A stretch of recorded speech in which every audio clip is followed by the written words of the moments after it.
Yan guys, at dahil may nagbigay sa atin ng malunggay, so gulay tayo. Yan, may okra tayo dito, kalabasa, mushroom, at sitaw.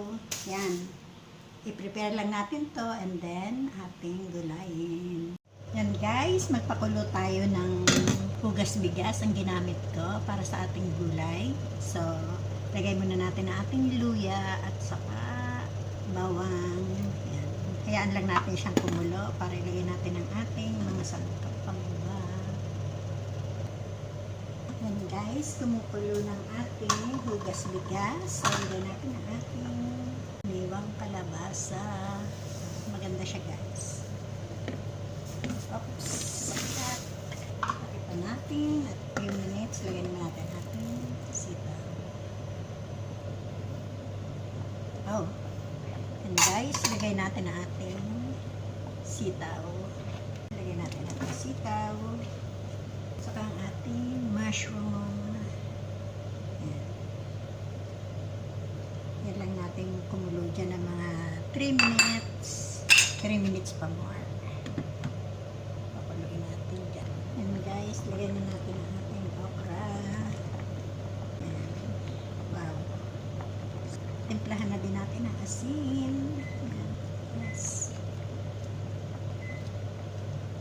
Lagay na din natin ang ating malunggay. Yan. Guys, kaya lang tayo nagulay gawa ng malunggay.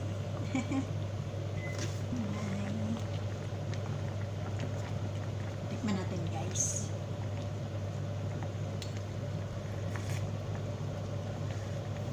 Wow.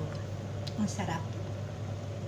Asin lang ang nilagay natin pampalasa. Hindi tayo naglagay ng mga chicken thing. Okay na guys. Pwede na tayong kumain. Yan. Pwede na tayong kumain. Wow. Still green na green pa rin. Okay. Guys, tara, kain na tayo. Sarap nito. Guys, kain tayo. Yan. Late lunch.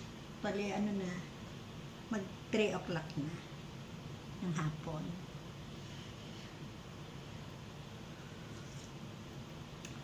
Wow.